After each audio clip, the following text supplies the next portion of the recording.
Hey everybody, welcome back to another episode of Expats in Ukraine with your host, me, Corey.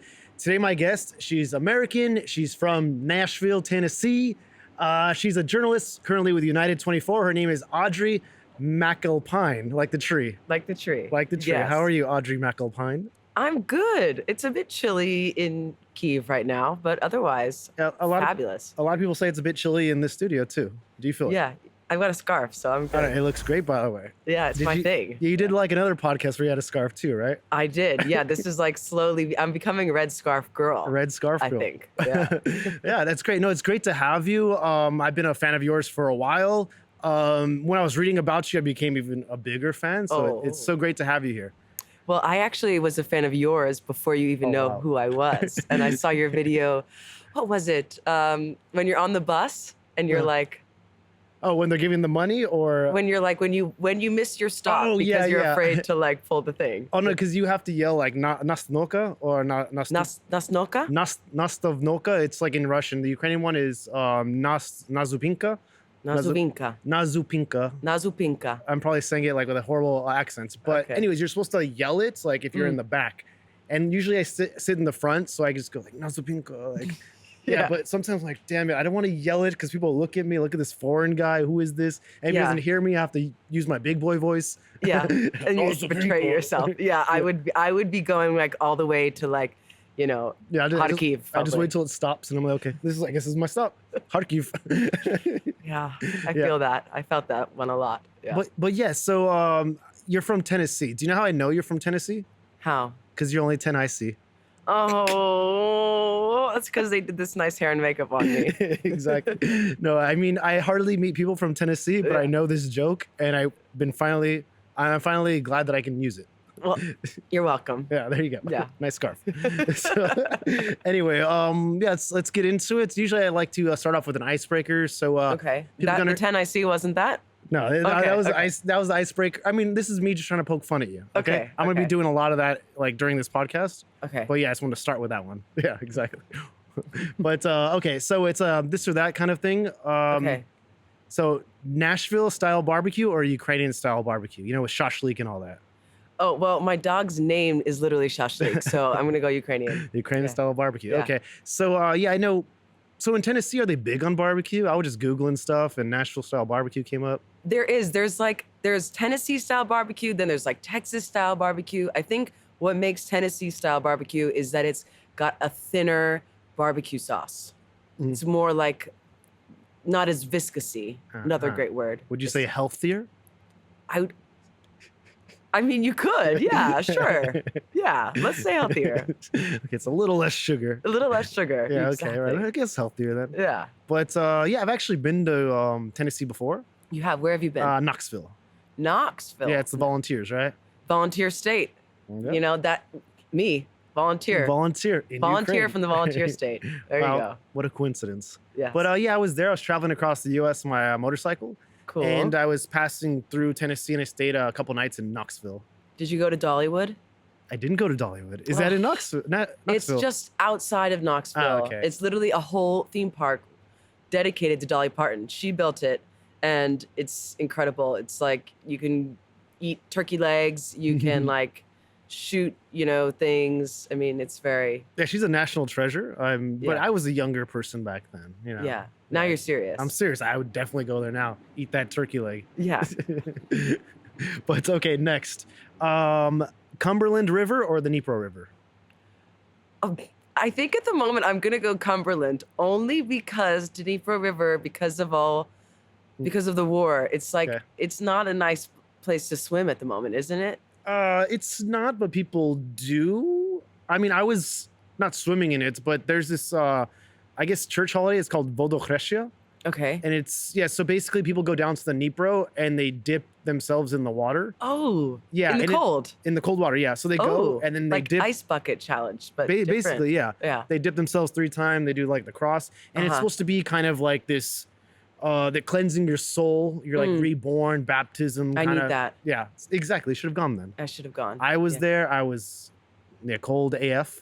But I did it. It's like 3rd time I did it in like 10 years that I've been here. Okay. But so next, it's always in January. So It's sort of like Yeah. in the States, people do a polar plunge on Christmas or New Year's Day or Christmas, the day after Christmas, something like this. yeah, very similar. Yeah. Yeah. So Okay. next time I'll take you. Okay. Okay. Yeah. Okay. It's mostly like men there, so it'd be I'll refreshing. wear my red scarf. Exactly. So I recognize you.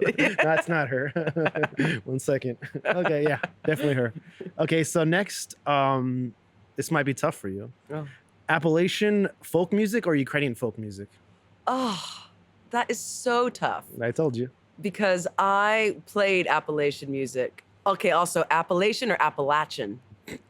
People from the region Appalachian? will say you better call it Appalachia. Appalachian. Yeah, you're showing your Yankee self. I know exactly. Appalachian. But I think the two, I don't think I can choose because the two actually are so rooted in, I think, some of the same like themes and the way that they sound. Like you had Benya on here. Yeah, Benya's And great. him and I got together and we were playing some old Appalachian tunes, and he is engrossed himself in Ukrainian folk music too. So I think there's a huge crossover, but at the moment I'm more interested by Ukrainian folk music. So Yeah. I guess if I had to Do you choose. go to Spaska? Yes, I've been once. Okay, yeah, because I've been once as well, and this is where I met Benya actually. Yes. So I know this videographer guy, Dennis, and then I went there. He introduced me to Benya. Yes. But Benya and I were like following each other like on Instagram for a while. Yeah, And also, so Benya and I were hosting this fundraising events this Sunday. I saw. Yeah, so if you'll be in town. Yes. Yeah, okay, sweet. So raising it for like this brigade, and I feel like we can raise like a lot of money. I contacted some brands I know, and they're donating some stuff as well as some patches and flags from the unit. Amazing. Yeah, so it's going to be a good event. I just need the people with the money to Yeah. come. Give me the money. Exactly, give me the money. And here's your shirt that says Ukraine on it. Give me the money. Okay, so last one. Okay. Well, Nashville or Kyiv? Nashville or Kyiv? Okay, there's great parts to both, obviously, right? Nashville is like totally 100% music. Like everything in that city is about music. And Kyiv is more like a dynamic city. There's like film, there's music, there's obviously politics. So for me, I like being here because it reminds me of when I lived in New York, for example. It's just a super dynamic city. But Nashville always has a place in my heart. So you choose a Nashville? Final answer? Oh, I don't know. What's the right answer? Okay, we're getting the SBU, like Nashville gear. Okay, it's Kyiv. Yeah, okay. No, Nashville, I've never been. I heard it's nice, and you were saying a bunch of good things about it. Like it's overtaking LA for the music capital of the US. It is. Like when I left, 400 people a day were moving to Nashville.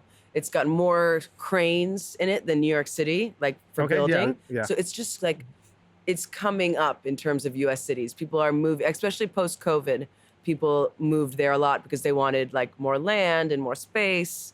So you could live, I had like a house 10 minutes from downtown for what I would pay for like a bedroom in a shared apartment in New York. Yeah, you know, yeah. so. You lived in New York as well, right? I did. I went to NYU there. Oh yeah, that's Yeah. right. I read about that somewhere. Yeah, smarty pants. But yeah, when you were saying there's a lot of cranes in the city, I'm like, where are they coming from? Yeah, they're like the fly from? cranes, Yeah, like exactly. storks, like the ones that are here. Yeah. But yeah, okay. So let's get into it. Yeah, we'll start from the beginning because I'd like to create like a timeline with Okay. the guests on what brought them, the series of events that brought them Sure. to Ukraine. Sure. And yours, it's very interesting because I feel that it just something clicked, and you're like, I need to be there. And that, Yeah. we'll get to that in just like a second. So you grew up in Nashville, and it's this. I guess now it's the music capital of the U.S., overtaking LA. You said, Mhm. and you're actually into music. I'm actually into music. Yeah. Yes, I So love you're music. a singer. You play like the bass, standing bass, I play the upright bass. upright bass. That's what it's called. And yeah. I play guitar and I sing. My main passion is harmony singing, Mhm. 3-part harmony singing. You want to harmonize? No, but I was watching some of your videos, Mm. and before I watched these videos, I saw like a podcast with you. Are you talking with Kaylin? I think. Yes. Yeah, it was like on Instagram, and then someone commented like, "You have a really nice voice," and I was Yes. listening again. I'm like, "Yeah, she does have a nice voice." And then Ooh, thank you. Thank you. Yeah. You're welcome. Yeah, but then I saw the video, where you were singing, playing the upright bass, and I'm like, wow, she does have a great voice. Well, I did some music on my own, but I also played a lot with acts there, like this girl Sierra Farrell, who's quite big now. She's opens for like Zach Bryan and like tours with Tyler Childers. You know, she's like really on the up and up. Played like Stagecoach Festival in California and some of these bigger stuff. So I played with her. We right before COVID hit, we were like playing with Emmylou Harris and the Avett Brothers and all of this stuff. So it was like I was in that world of Americana music, I want to say. Okay, but it's like country, right? Adjacent, at least. Country adjacent, yeah. Okay, because all these people you mentioned, I'm sure they're popular. I just never heard of them. You've never heard of Emmylou Harris? Oh my gosh. Oh. I know. Oh, God. I'm sorry. Icon. Yeah, I know Snoop Dogg. Okay.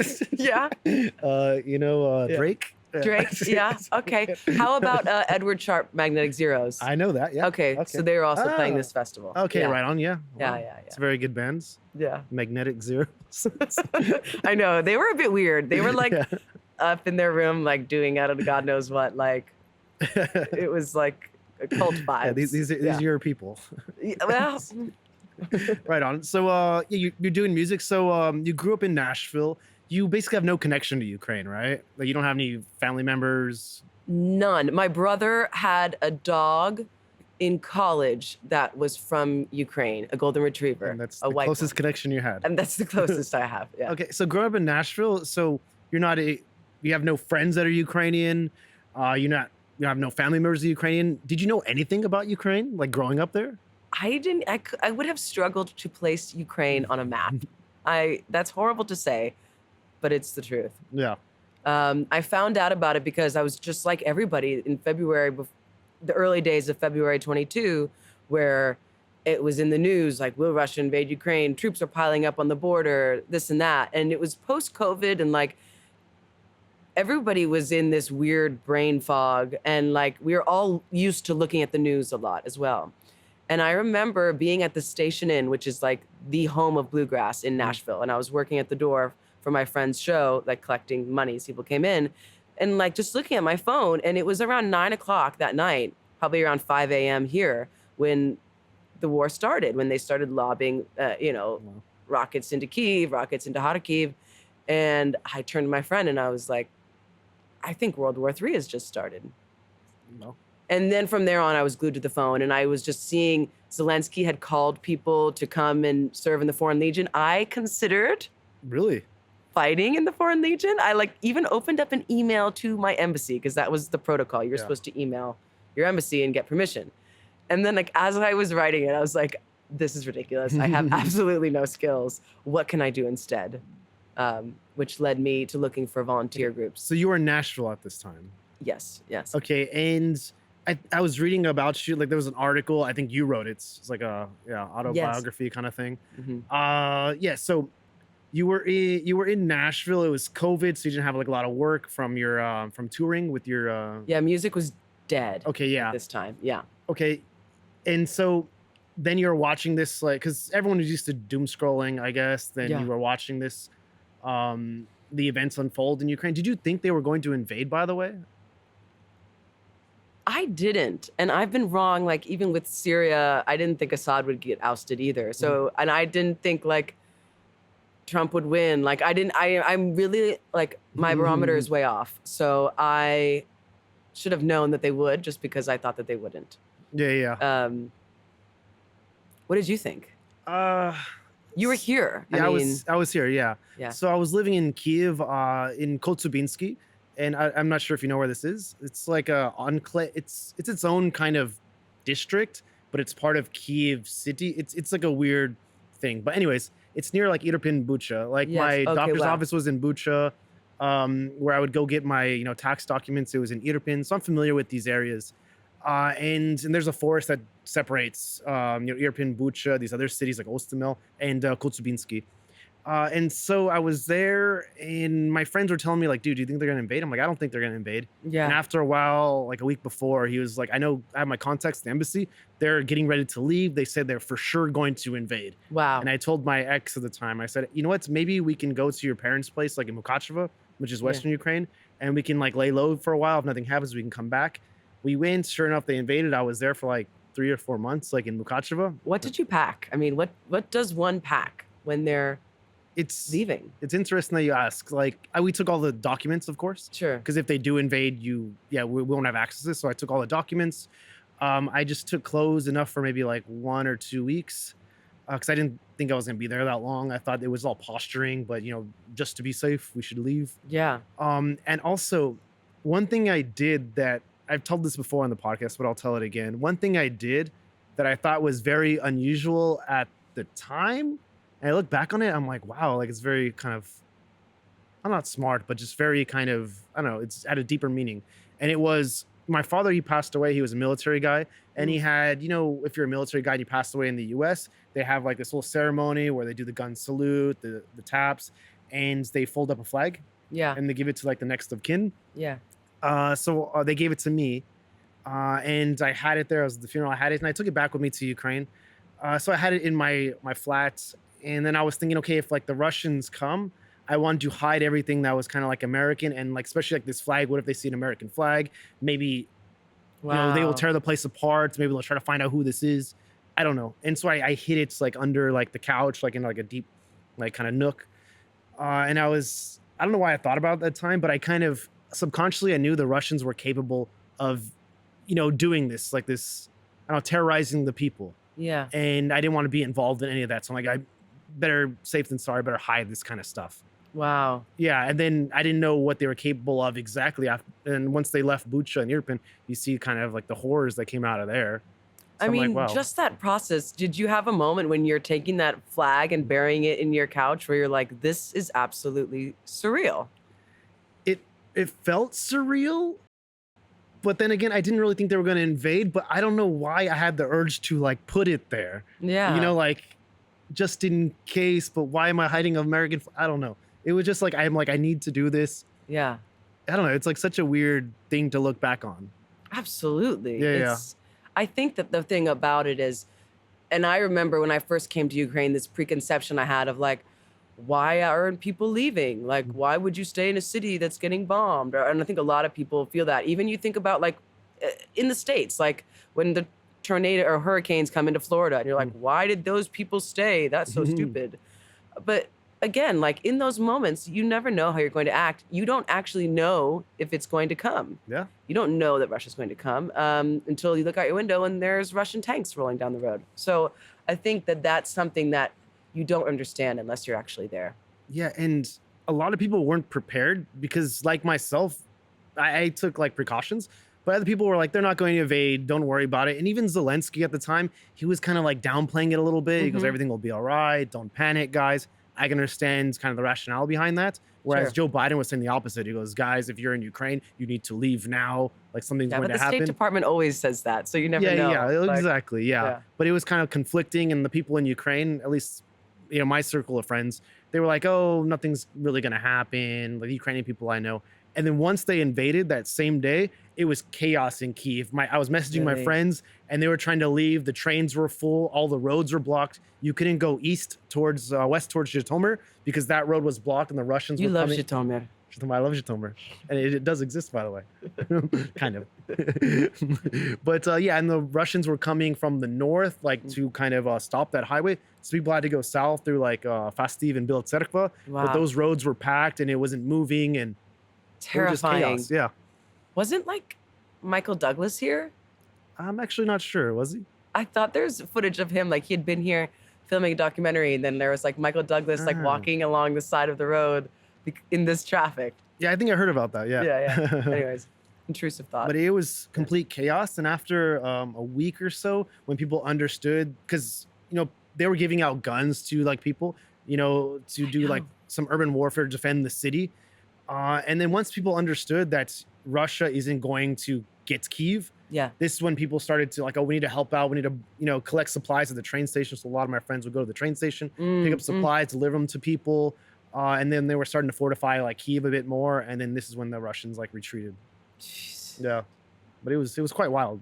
It is, especially now living in Kyiv and seeing that it's very much, I mean, sometimes you go into the countryside of Ukraine and it certainly feels like very Ukrainian. But like in Kyiv, I can't stress enough how much it's just like any city in any major city in any country. And so the war here feels out of place. Yeah. Yeah. There's But I mean, like, so I interviewed, I don't know if you had the podcast with this guy, Rody. He goes by Civ Div. He has like a big following on YouTube, maybe like 500K or something like this. He does like military war blogging. And I asked him about, you know, because he has this video on war-life balance. And he has this very insightful thing. He's like, you know what? You go to Kyiv, you understand, like, people just are living their life. Sure. You know, you can't constantly be like in the basement. You know, you also need to have a semblance of like a normal life. Absolutely. And, you know, people just need to like live. And you need to take a break from all the tragedy and all the horrors that are happening in this war. Because if you're focusing on everything that Russia is doing negatively, then it's gonna make you go crazy. You need to take a break, go out, have a beer with your friends, have a coffee, sit down for a bit. And he's like, you know what? I've been in this war for like 2 years now. At the time, 2 years. I've been in the war for 2 years now. Sometimes I just need a break. I need to leave the country, take a month or two off, just relax a little bit, clear my mind, and then come back. I've noticed that especially when volunteers come into Ukraine, they're really like, they've been reading about it, they've been researching, so they come in and they want to know a lot. They want to talk about the war. And I find that to be a bit draining because I'm like, and I think Ukrainians too, like if you're talking to Ukrainians, they actually probably, as a survival method, don't talk about the war because it's just like, you're around it all the time. So you don't need to talk about it. It's like a coping mechanism, I think. Yeah. And probably there's, you know, widespread psychological stuff that needs to be sorted out post-war. But that is something that I've noticed. And I would absolutely agree with this guy on that fact, for sure. Yeah. No, it's quite exhausting. But I want to talk about your story really quick. So you came to Poland to help initially, right? And so to get the timeline straight, it was March. It was April 2022. Okay, so it was April. You decided you're not crazy enough to join the military, so you're like, what's the next best thing? I'll cook food for people in Poland, like they're escaping Ukraine, refugees. And then you worked for this organization, which is on the mug, right? Yeah, I worked for Hopeful. At the time, they were called Siobhan's Trust. And basically, they had arrived within the first week. They drove down a couple of cars from England. This guy, David Fox Pitt, had an events business, so he had like some pizza ovens and some food stuff, and they just basically set up a tent and were cooking hot food for the literally thousands of people that were pouring over the Polish border. And people died in this line because the line was so long, it was so cold. So having like hot meals was really an important thing. And then that slowly segued into like, what can we make en masse that's warm, you know, nutritious and delicious? And that became pizza. And we were sponsored by Ital Pizza, this company who was also at the border at the time, but they were like, we can't be here forever. We'll send you pizzas for free. And so that's how it became this pizza thing, really. And eventually that evolved into, as the need at the border sort of dissipated, we moved into Ukraine. And we would go at the beginning to like different shelters for IDPs, internally displaced people. So a refugee is obviously someone who's left the country. IDP is somebody who's internally displaced within their own country. And we were making pizza for them, like bringing a good vibe, playing music, like just listening. And for a lot of people, I'd have women come up to me, literally tears in their eyes, saying, you know, this is the first time in months that I've seen my kid smile or laugh. So it's pretty powerful stuff. And it sounds kind of silly at first, like a bunch of crazy Scotsmen running around making pizzas. But actually, if you see it in person, it's really something. Yeah, totally. And when you were in Przemysl, or where were you?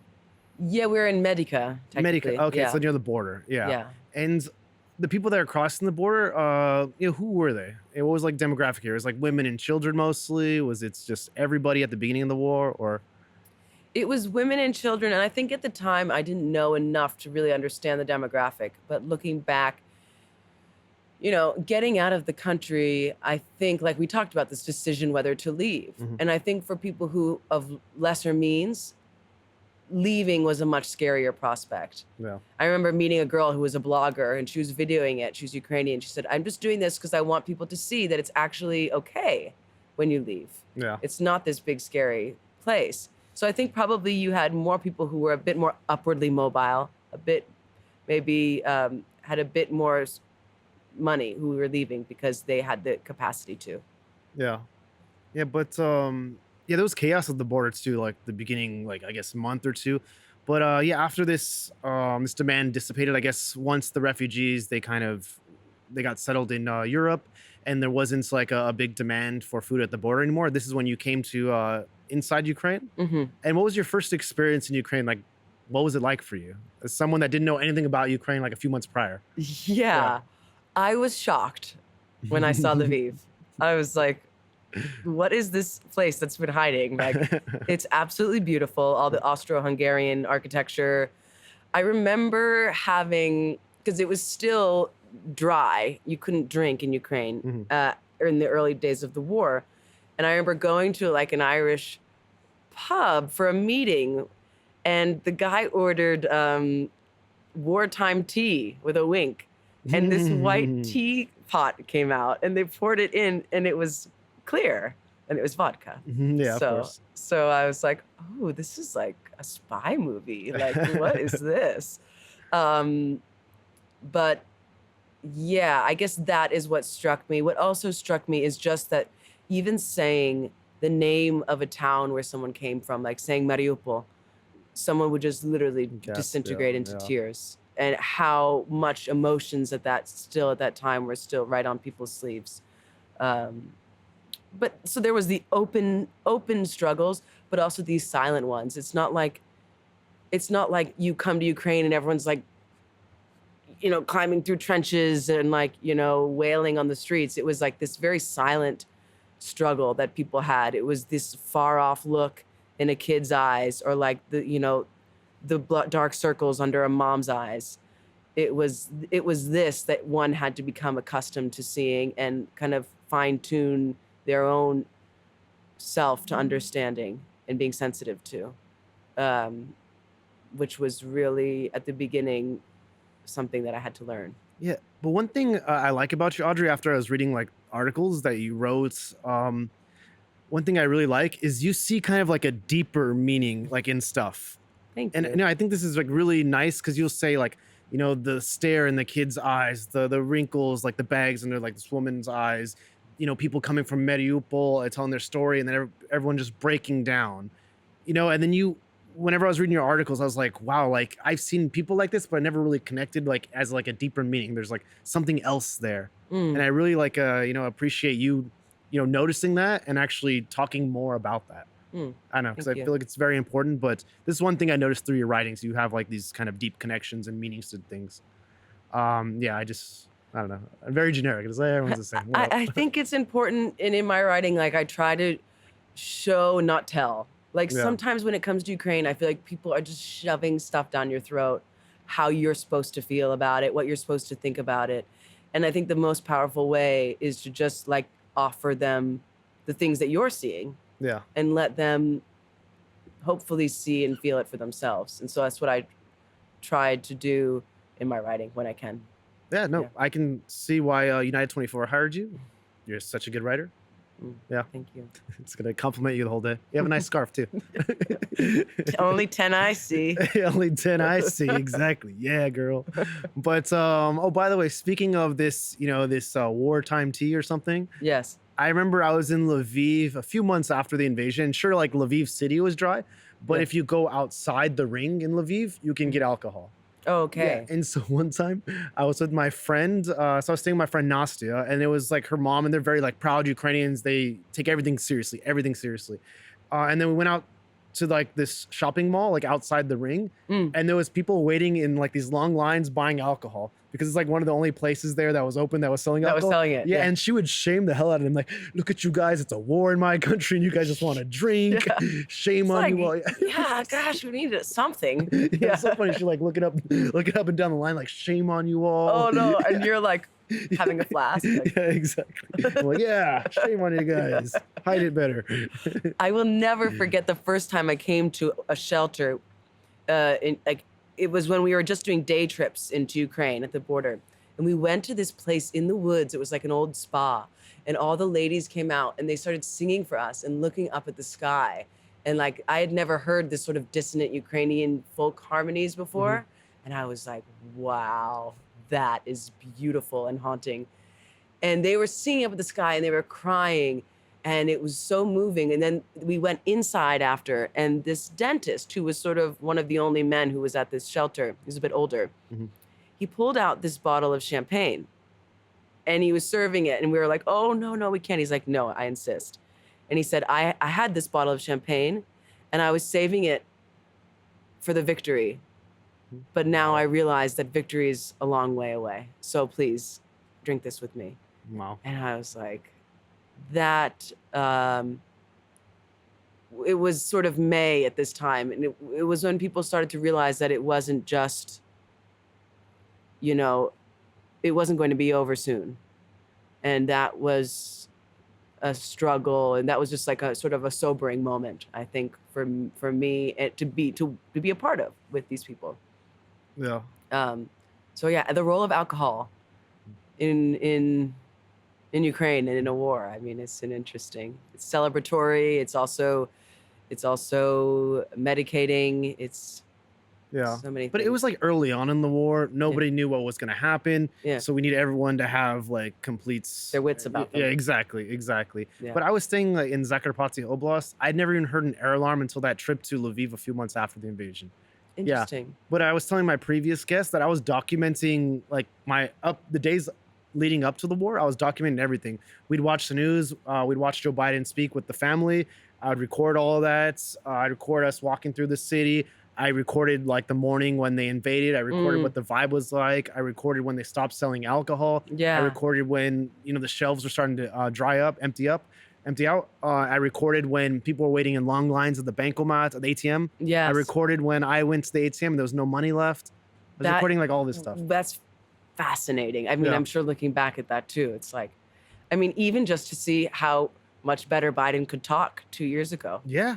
No, it's shocking. Now he's just whispering like, yeah, is it Russian? Yeah, the It's difference. Like, what? Oh. But yeah, speaking of Biden, I'm so glad he's still our president. I don't get it. Because he's not anymore. Okay. Trump is the president now. But anyways, we'll talk about politics in a bit if you're up for it. Sure. Yeah, but I'm more interested in. So you were in Lviv for a while. You were working with Hopeful. Before it was Siobhan's Trust. Okay. Yes. And then tell me about when you all of a sudden ended up in Kherson during the liberation. That was the time when I had to put my big girl pants on. I mean, before it had been shelters, it had been fairly peaceful. And then in November of 2022, Kherson was liberated. We kind of knew, right, in the days leading up that Ukrainian troops were moving south. Everyone was hopeful that it would happen, but it wasn't certain, right? And then the news came out and we were like, we have to go. Like, this is what we're all about. And we got permission. It took a while because they had to make sure they had to obviously clear bodies and clear the roads because there had been a lot of crossfighting and pushing the Russians out. And not to mention a lot of booby traps. I mean, you'd see signs like, check your washing machine to make sure it's not booby trapped. I mean, they did this to civilian homes in a really grotesque way, the Russians. So yeah, we went into Kherson. We were staying up in Mykolaiv. There was about I want to say 19 of us volunteers staying at this woman Anna's house who lived in Mykolaiv. Wow. There was Mykolaiv's infrastructure had been bombed, so there was no running water and no electricity.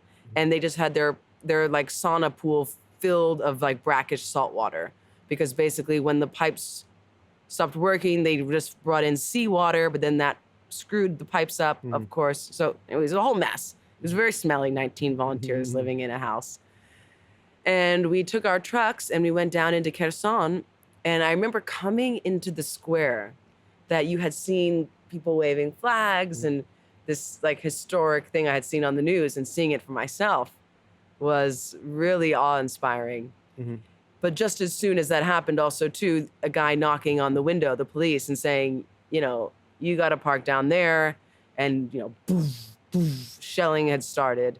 Wow. And there were literally thousands of people that were surrounding our trucks, because nobody, like in Mykolaiv, nobody had any electricity, no heating, nothing to cook. And Ukraine had set up like a big like hospital tent, and there were porta potties, but still like it was the immediate few days, so things were still getting, you know, their act together. And we parked up, and literally a shell came in so close, the car alarms were going off, and somebody just yelled, "Turn up the music." And we turned up the music, and we just kept turning it louder, and we just carried on making pizza the whole day until the curfew, which was about 5 o'clock at that time. 5 p.m. Yeah. Wow. No, it's so, I guess, like shocking, because I used to vacation in Kherson region, like before the war. Did you? Yes, I've been to Kherson like a few times, and then I was vacation in Skadovsk, which is like this this town near the sea. And also I would take a ferry, because what we would do is we'd take a ferry to this island called Zharohach, and it's the biggest island in the Black Sea. Wow. It's in Kherson Oblast, and we'd camp there. So I'm familiar with kind of like this area, and this is like kind of my vacation spot. And then when I hear like stories like this, you know, Kherson, and I don't know, it just makes me like so mad. I don't know. I know, and now even there's lots of talk about, you know, Russians building up once again on that side of the river. So it's a city that has not had a very nice time throughout this whole thing. No, it's true. Yeah. It was the only major city occupied. It was. Yeah. And they even set up like a news studio there. Yeah. When I went there, there was still the billboards that said, "Vote yes for the referendum," and the only option was da, you know, was yes. And there was still, we had to buy milk for our tea and coffee stations, and we went in the grocery store, and it was like Russian milk. Yeah. You know, I mean, it was still, they had totally thought that they had, you know, that they were keeping this city. And that was apparent when I arrived too, and apparent with what you're saying, like the news studio and everything. Yeah. So when you were in Kherson working with Hopeful, did you understand like the politics of what was going on with kind of the war at that time? Like, because I read this article, I have it here. His name is, or he actually wrote a book about it, but I was reading kind of like this passage. His name is Bob Woodward. So he has a book called War, a very generic name. And he is saying like, so the Russians withdrew from Kherson, and it was actually relatively, you know, easy for them to withdraw. They didn't take any casualties.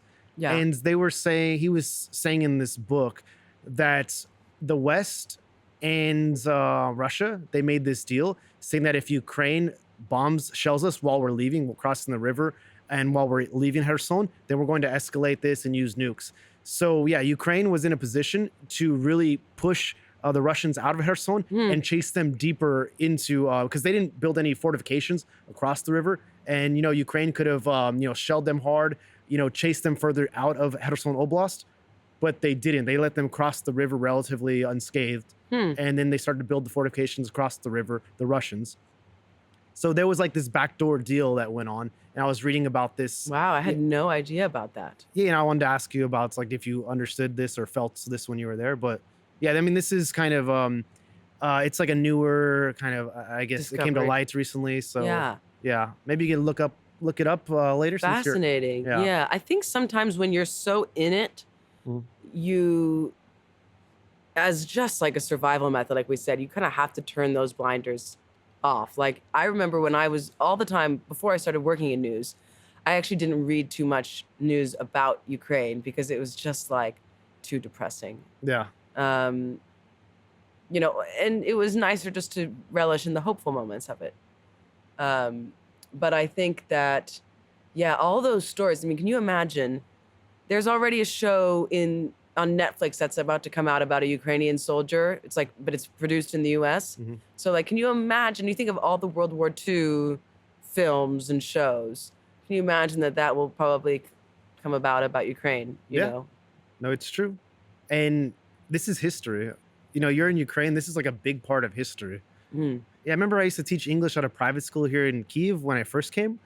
And it was 2015, so it was like less than a year after these Maidan protests, the Yeah. revolution. And I would always tell the kids, like the older kids, like this is history. I mean, this is going to be in the history books. And I'd always ask them about it. It's like, what were you guys doing at the time? Do you understand this is like a big, like, you know, turning point in Ukraine's Mm. history? And yeah, after a while, they're kind of like, stop talking about this, talk about something. Okay, but I'm just saying, this is a big historical moment. You guys are a part of it. Teacher, you're great. Exactly. Where's my fidget spinner? I want to play Counter-Strike. Yeah, and that's why I would implore anyone who's even thinking about coming to Ukraine, even just to visit. Like, my mom came out to visit. She's in her 60s. And this Wow. is someone who's, you know, historically, I come from like a very Republican family. And, you know, this is someone who she had ideas about Ukraine. But then she came out here and she was like, wow, you know, this is absolutely Europe. You know, no question about it. The culture, the people. And I think it's like so important for people to come here and see it for themselves. Because you read so much in the news and it's never quite the real deal. And so if you're even thinking about volunteering or just coming to like see it for yourself, I think people absolutely should, because it is history. And how often in a lifetime, and I mean, in the case of Afghanistan and Iraq, you couldn't just get on a plane and go.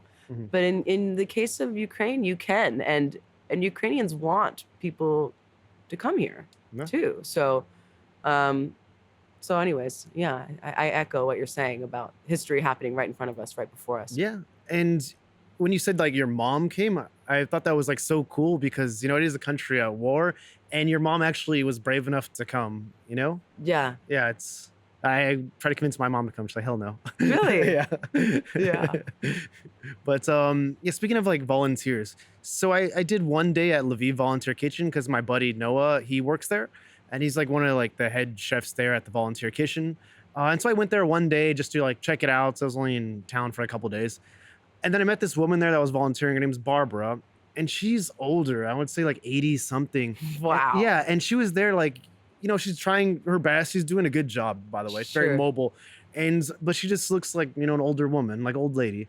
Yeah. And so I was talking to her a bit. She's very friendly. And I'm like, so why did you decide to come? She's like, oh, I saw it on the news and I just had to do something. And I just, you know, saved up bless. some money and I Yeah. came. And then she's like, you know, peeling onions, you know, cutting celery or whatever it is. And this is basically what she's doing. And she's like, yeah, my money's going to run out soon. So I have to go back to the US, but I really wanted to help. And then she left back to the US and she messaged me maybe a couple months after that saying like, how's everything over there? I really want to come back. I'm trying to save money now. I'm like, I don't know. It's just so sweet. It's like It's this so woman spending sweet. like all her money to travel, you know, to a different continent, you know, to Yeah. help people in a different country. I Yeah. don't know. It's You meet the most amazing people when you Yeah. come out here. Like, again, the type of person that is ready to like put it all down and like come out here to help is usually a pretty cool person. yeah. No, I mean, I don't know. She just had this from the bottom of her heart. She wanted to help, you know, Yeah. it just with all that she could, whether it was like peeling onions or I don't know. Yeah. But she's a very sweet woman, amazing woman. Hope she's doing all right. It's for you, Barbara. Yes, for you, Barbara. if For you're you. listening right now. Exactly. But anyways, so I'll talk about another major event or area that you happen to be at as well. So Kakhovka Dam. Yes. Yeah. Oh, Kakhovka Dam. So we came in to help with our charity after the Kakhovka, for when it was blown up in the aftermath of it, because obviously there was widespread flooding, people were being evacuated from their homes, animals, like huge ecological disaster on top of it all. And we had been staying in Zaporizhia and we were picking up 2 volunteers. So I digress, but this will make sense. Yeah. Okay. We're picking up 2 volunteers from the train station, and then we do the like 6 or 7 hours drive to Kherson that morning because we're making pizza at 2 o'clock at the bay where these boats are coming in. And we are never usually late, but this afternoon we were late. We were running about like 20 minutes, 30 minutes late. And we've come through this checkpoint in Kherson. As if you go through this checkpoint, you're on top of this hill and you're looking down over the whole city. And all of a sudden, we just see this plume of smoke come from over the downtown. And we get a call from our contact, and she's like, guys, I'm under a bridge right now. Like, I've got my flak jacket on, I've got my helmet on. Like, basically where you were gonna make pizza, it doesn't exist anymore. Wow. And we're like, holy crap. So they're like, we can maybe find another place for you to make pizza. And we're like, I don't think gathering a group, we decided ultimately, we had never canceled the site before. And this time we did, because bringing a group together when Russia was actively shelling the downtown was just not a safe idea. But, you know, in the days that followed, we went to smaller villages sort of up the river, and we would get on, but we'd cook like big batches of pizza and then get on these boats with the police and put them in like big plastic crates and drive them in a boat and like deliver them to people in their houses, because, you know, you'd have like 300 people who were isolated from, you know, water, electricity, food. So it was huge. I mean, I can't under like stress enough what a disruption this dam caused, because to get to a village that would normally take you 5 minutes took you now 3 hours. You had to go all the way up, and then you'd get to a bridge and that you'd think, oh, let's just see if this one exists. It didn't exist. So you just keep driving north and north and north. And it really was crazy. It was just, you know, insult to injury on top of the war, then to have this for those people. I was living in Odessa at the time.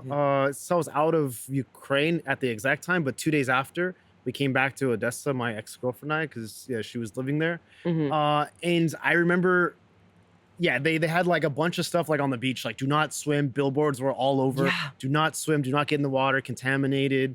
Yeah. And things were washing up on the shore, weren't they? Yeah. Yeah. Like, did you see any of that? Yeah, I saw some, I guess some kitchen appliances, you know, something like this that were, in weird places like on the shore, you know, in Odessa and stuff. Yeah. Yeah. I didn't see any, because I heard some people saw bodies. Oh. Yeah, but I wasn't there for that. I didn't see any of that. But yeah. Yeah. That was just unexpectedly horrific thing, wasn't it? Yeah. Yeah. That there's still, I mean, I read some article maybe in The Guardian about the ecological sort of fallout from that and what that would mean, and we'll see. Yeah, as a journalist, because there's like a lot of controversy here, who blew up the Kakhovka Dam? I don't know. I mean, Russia has a history. I wrote an article about all the times Russia has blown up dams, and they've done it a lot. They, you know, even they tried to blow up the Zaporizhia power plant, the hydro dam there in the 40s, in the World War II, against the sort of German invasion coming in. And now they're continually striking infrastructure. So this is, they've throughout this war, they've blown several dams. The Ukrainians, I guess the only reason why they might do it, would be to create a larger buffer between them and the Russians. But I don't know. I don't buy it. I think it's part of this whole Russian disinformation and an effort to cast doubt on Ukraine. And I tend to think it was the Russians who did it. Yeah, I'm playing like devil's advocate here. Yeah. But also, sure, it created the wider buffer, but a lot of the areas affected were on the left bank of the river, where the Russian positions were, right? This would be like another incentive, maybe. Sure. I'm not saying Ukrainians did it. I don't know either. Yeah, I guess what would be the benefit for Ukraine, really? Yeah. No, it's true, but it's very controversial. Yeah. Because it's very unclear. Yeah. I guess. I mean, I think with something like that, you can never know how the destruction will pan out. Like maybe Russia didn't know that it would affect them more than they perhaps thought. But as a country that's continually striking Ukraine's infrastructure, it seems well within their playbook. Oh yeah, by default, I think Russia did it as well. Yeah. But yeah, so you were near like Kakhovka, and you were just, it's so interesting that you were like delivering food on boats. Yeah. It was quite fun, actually. I mean, like aside from the horrible thing that it was, but it was like, wow, this is something new. And we even have a video of our pizzas being delivered, like we gave them to the army who were doing some evacuations, and literally like someone trudging through water and like bringing one of our pizzas up to someone's like doorstep in like waist high water. And we saw that, and we were like, yes, pizza's here, Domino's. Yeah, like delivery, like our pizza has reached like the far corners. Yeah. So that was a really proud moment. Yeah. No, it's great. So I started this episode by saying your story is so interesting. So let's recap. So you were traveling the U.S., with a popular musician. Yes. You were in a band as well, or a group as well, right? Mm-hmm. And then you decided to come to Ukraine. You were helping refugees at the border. Then all of a sudden you're in Kherson at Liberation. You witnessed, the Kakhovka Dam being destroyed. Yes. You were delivering pizzas in boats. Yes. And then the next step would be, fast forward a bit, now you're in Syria. Yeah. During, the fall of the Assad regime. Can you talk about that? Yeah. So I was, fast forward, I had working for Hopeful, and now I started working for United 24.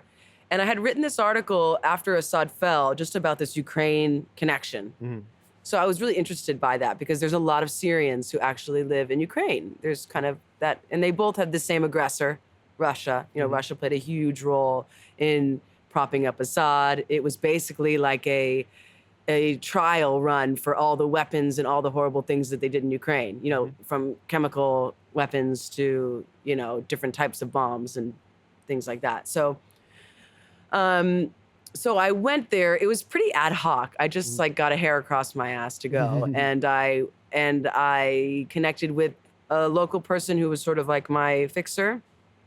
So you went there as an independent journalist? Yes. Not for United. Okay. Not for United 24. Yeah, I went there on my own. Okay. With the intention that if I found some cool Russia-Ukraine connections that I would, send them over to United 24. But no, I went on my own to witness this really historic moment. I think also out of a deep curiosity as a person to bear witness to Syria freeing itself from 54 years of a dictatorship. I mean, can you imagine what that would feel like? Like that waking up from that nightmare? It's like 2 generations of Assad, right? Yeah. And I think what struck me there, do you watch Harry Potter? Do you like Harry Potter? People here love Harry Potter, but I'm not the biggest fan. I've seen the first couple of movies. Okay, well, maybe people watching this will have watched Harry Potter. There's a moment in the 7th movie when Hogwarts is under siege, and all the professors cast this like enchanting like protection spell around the castle, and all the like werewolves and bad guys are on the outside, and Neville Longbottom goes up and he's sort of taunting them on the other side of this protective barrier, like haha. And then one of the werewolves crosses over and is like, realizes that the spell's not intact anymore. So they all start storming the castle. And that's how Syria felt to me. Like there was this barrier, there was this like civil society was hanging on, but only just. Mm-hmm. And it was only because people didn't realize yet that there was nothing in place anymore. Yeah. Like if you called the cops, nobody's coming. Maybe, and the police are literally like, they're not ISIS, but they're like militias, with covering their faces and, who would have, maybe some people would be kind of scary looking. Yeah. In reality, they're like farm guys who are protecting their country, and very much not ISIS, but meaning just like people from the countryside who are just taking up arms. But it was like I said, it was not, looking back, I'm lucky that everything went smoothly. Yeah, and you traveled there with Kaylin, because Kaylin was on my podcast before. Yes. Yeah, Kaylin's an interesting character. He can tell a story. That's for sure. The way he kind of explains himself is very articulate. Yes. And I love listening to Kaylin, tell a story, because he also kind of brings his emotions into it. Mm-hmm. And I can understand why Kaylin is as successful as he is. Yes. Because he has this good quality. But yeah, you were with Kaylin and you guys are making a documentary, right? Yeah, and we didn't set out to make a documentary. So basically we decided we would go on this trip, and like I said, not too much planning that went into it. And we showed up there and we were like, well, okay, chemical attacks, that is like the big thing that happened in Syria that needs to be reckoned with. And we went into this town called Duma, a suburb of Damascus, and we started interviewing people. And it just became apparent there was this Russian connection. And one guy even said, he said, I was taken on a plane, on a Russian jet, flown to Moscow for a night, separated from the other witnesses. And then in the morning, we were questioned by Russian authorities, and we told them our story, the ones that the Syrian intelligence officers had forced down their throat, essentially, that it wasn't really a chemical attack, it was just shelling, and they didn't actually see any signs of anything relating to a chemical attack. And they told the Russians this story, and they said, is that okay? And the Russian authorities basically said, yes, that's good, stick to that story. Wow. Put them on another jet, flew them to The Hague, where they testified in front of this really quite sham, like Russian, press junket. And everyone at the time knew that these guys had been intimidated. I mean, they just looked stressed out. So we covered that story, and we interviewed all the people that testified at The Hague, and about how you had access to these people. Wow. Yes. Wow. Yeah. We found them in this small town, and one led to another, Oh, I know the doctor who's there. I know this person. And wow. So we uncovered this story, and I think why we had access to it was because so many journalists at the time were focusing on just the day-to-day political stuff going on with HTS. And we kind of took that second beat approach and went into some of these larger stories. And now you can't even really go in. I mean, now it takes 10 days to get a press pass, and you might not even get it. So we were really fortunate to get in this very small window of time. Yeah. No, it's great. I'm looking forward to it. And you said there's the Russian connection. Yes. Are you relating this to like Ukraine somehow, this documentary? Like how, I'm just asking, like, how Russia destabilizes countries and... I think that there's certainly a connection between sort of the types of weapons and like chemical weapons that were used in Syria. And there's even emerging evidence that Russia's used some of these types of things in Ukraine. So Hamish de Gordon-Breton is a chemical weapons expert. He was the chemical weapons expert for the UN at the time. And he appears in Kalen's documentary with John Sweeney. Okay. And Under Deadly Skies or something like this? Yes. Yeah. Yes. And he's also in ours. So there is a bit of connection in that regard. But we're still editing it. So when will it be released? Well, we're hoping to get it finished by mid-February and sort of submit it to into the festival circuit. Because I think it could benefit from getting more eyes on it as opposed to just releasing it right away, because it's quite an important topic. And so we really want to make sure, because if we can get enough eyes on it, we're working now to reopen the case at The Hague and have these guys retestify. So that's our big mission at the moment, which would be huge. You always hope that your journalism can do something good. Yeah, and it's so crazy because you just started. Right? And you're like, I hope that, this can be overturned in The Hague. And this is what I've always wanted in my journalist career. It's like, just started last week.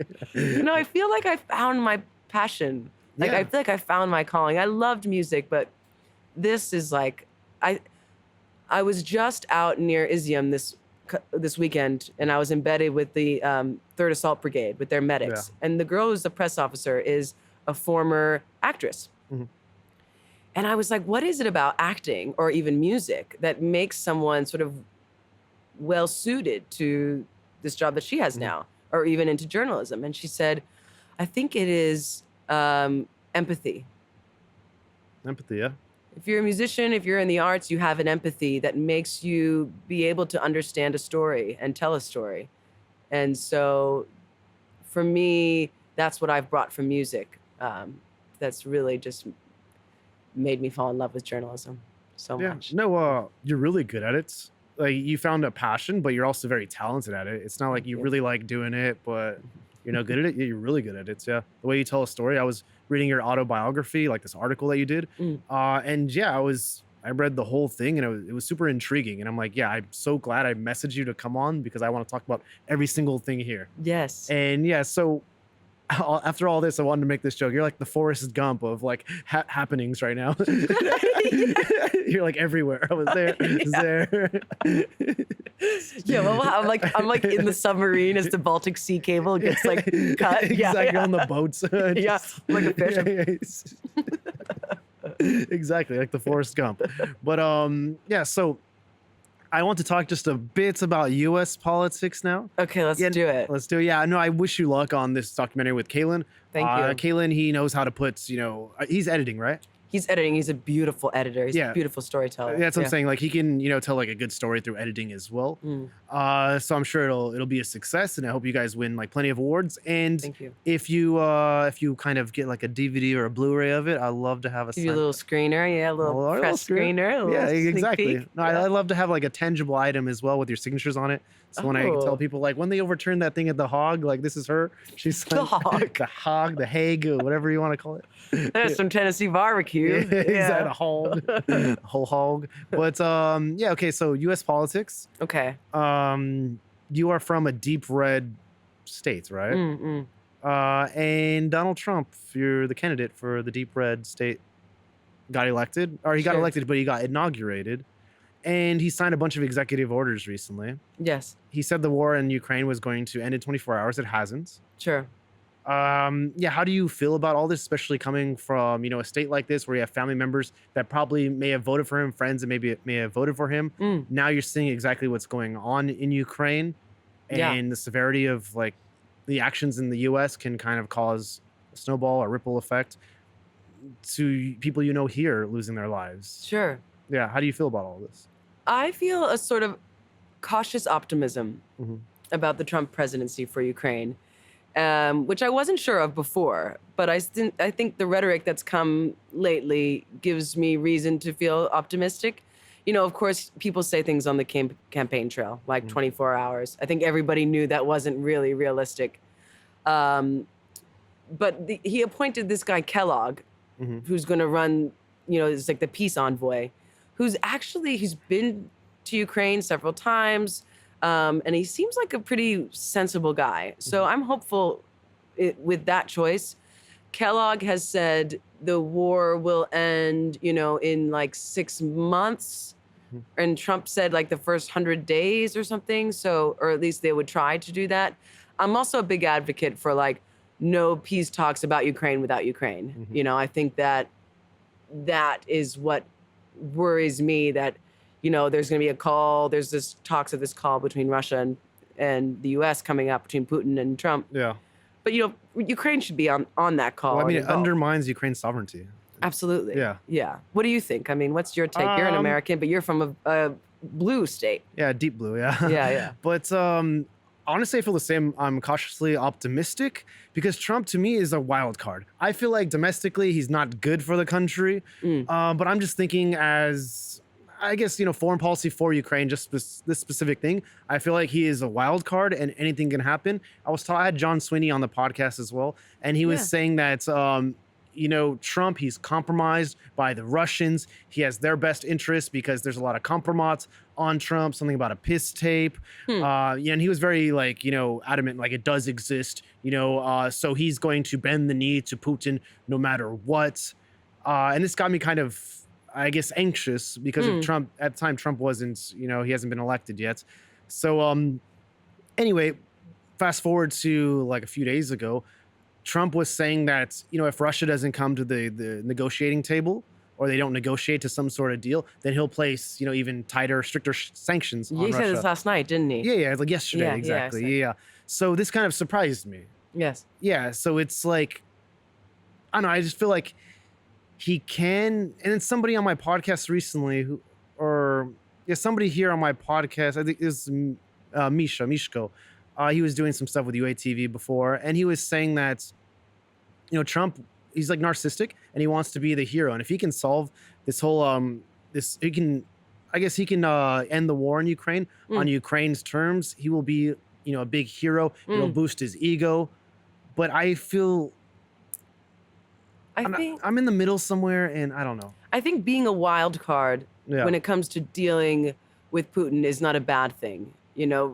Russia's quite good at this hybrid warfare. You think one thing, but it's actually another thing type of way.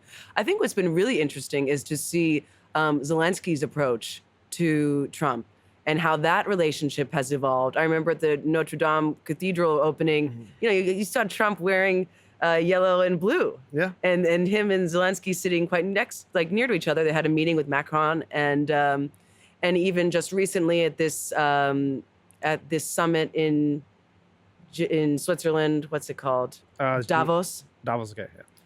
Zelensky is talking about, sort of saying, hey, Europe, shame on you. And I think there could be a really interesting relationship between Zelensky and Trump that I'm actually quite excited to see. Yeah, like I'm excited as well, but I remember this one time they met up after Trump was elected, before he was inaugurated, and Zelensky went to go visit, and Zelensky was kind of trying to hype up Trump, like try to be close with him, and then Trump made a statement next to Zelensky saying like, oh yeah, this war will be over soon, like I know Putin, he's a good man, he'll come to the negotiating table, like I like him, similar to like that. And then Zelensky says, like, I hope you like me more. Oh, yeah, this is when he visited, this was before Trump won the election. That was before the election. Yeah, okay, it was both Kamala, Zelensky visited both Kamala and Trump. Yeah. And he visited this weapons factory in Pennsylvania, which became sort of a scandal. Exactly. Yeah, so I think, but now I think, again, that's just, you can't really judge anything prior to the election because it's just election smoke and mirrors. Yeah. And I think if we're looking at the Trump and Zelensky relationship, we have to look at it now that Trump is in office, because like you said, he does have this ego. Mm-hmm. And so now that he's got the security of the office, it's going to be sort of a different Yeah, I'm not thing. so close-minded like some people and stubborn that I will hate Trump no matter what he does. If he does the right thing by Ukraine, sure, I will say, you know what? He might be awful domestically, but his foreign policy with Ukraine, it was spot on. And he helped Ukraine win this war and save so many lives. So I can understand if Ukraine decides to name a street after him or something like this. Oh my gosh. Yeah. They actually named a street after John McCain. Did they really? Yeah, it's in Kyiv somewhere. Oh, wow. Yeah, because he did a lot of, he was like very supportive, vocally supportive of Ukraine. Yeah. I mean, it's interesting. I talk to Ukrainians and I think there is also this cautious optimism. I wonder too what Ukrainians think about Trump. I think younger people tend to think one way, but I've also been in the dog park with a guy who's like this older guy. And he's like, yes, I like this guy. Yeah. So I think we just wait and see, right? Yeah, just of course. Yeah. But like I said, I'll go back to what I said at the beginning. I'm cautiously optimistic as well, just like you. Yeah. But yeah, so we reached kind of our time. Is there something that we didn't talk about that you want to talk about? Something that I want to talk about that we didn't get to talk about. I guess I would just echo that, like, if you're somewhere outside of Ukraine, if you're in the US, if you're in England or any country and you want to come and help Ukraine, that you absolutely should. And you can volunteer with Hopeful. And also just that if you want to keep in touch with this Syria documentary, you can follow my socials. And that's at Audrey MacAlpine on Instagram. And on Twitter, it's at MacAlpine Audrey. So yeah, stay on the journey. Come see what's going on. And of course, I'm always posting my articles on there as well with United 24. Yeah. And Audrey, you also have a documentary coming up. Have you picked the name? Have you chosen the name yet? I haven't chosen the name. I thought when I wrote the article for United 24, I called it Breakfast in Moscow. Is something Kaylin and I thought was quite cool because it's like that is the incriminating piece, is that these guys were not only flown to Russia, but then had this breakfast in Moscow under duress. And so it kind of sounded like they're still working intriguing. On it. But yeah, it doesn't have a title just yet. Yeah. Okay. So I think it's a good title. Has some meaning there. Yes. But I wish you luck on the documentary. Thank you. It's great having you on, Audrey. You're an amazing person. Like I told you, you're like the Forrest Gump of all these happenings right now. So yeah, keep on moving. But I'll sign off right now. So thank you guys so much for watching this episode of Expats in Ukraine with your host, me, Corey. If you like this episode, give it a thumbs up. If you want to see more episodes like this, then you got to subscribe to the channel. And if you want to compliment Audrey on her scarf, leave a comment down below. Or if you want to maybe give her ideas for the name of her documentary, you can do that as well. So thanks for watching. And Audrey, I'd love to shake the hand of you. I would love to shake the hand of you. I usually shake the hand of the guests, and I'd love to shake your hand over here. Okay. I'd love to shake the hand of you. Thanks for coming on.